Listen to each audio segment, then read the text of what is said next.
this is Alli, and we are members at Newcraigs Evangelical Church in Kirkcaldy, and we are very blessed with 3 wonderful children. On Saturday we celebrated our son's 9th birthday.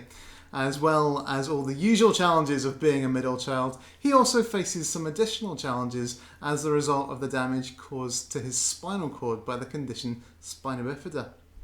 His birthday is a cause for us to stop and reflect on his life so far, and to remember the ways in which God has been faithful to us as a family over that time. There are many moments from the last 9 years that we can see God holding us in the palm of his hand. Very much at the antenatal diagnosis at the 90-week scan when our son was diagnosed with spina bifida, we were extremely blessed with a medical team who quickly understood us, cared for us, and took our strongly held beliefs on board without question.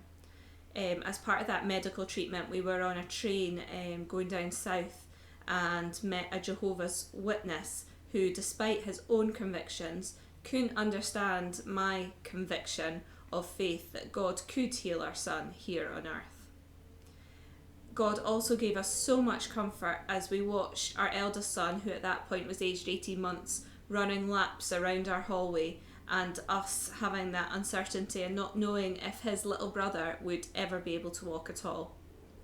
We're hugely thankful to God for the medical teams he placed to care for our son when he was first born and had his first operations, and then throughout his journey with spina bifida. Medical teams who've fallen silent in the anaesthetics room to allow us to pray as a family as he's gone for operation after operation.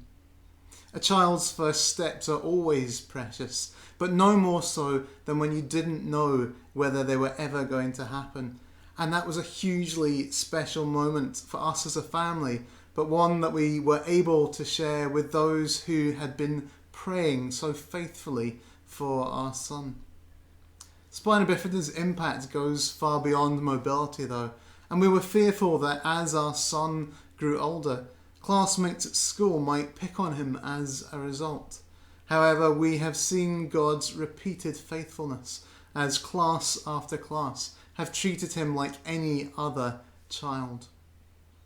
Ahead of a recent operation for our son, a colleague remarked on how calm I had been in the lead up to the operation, an attribute that I can only put down to God's sovereignty in my own life.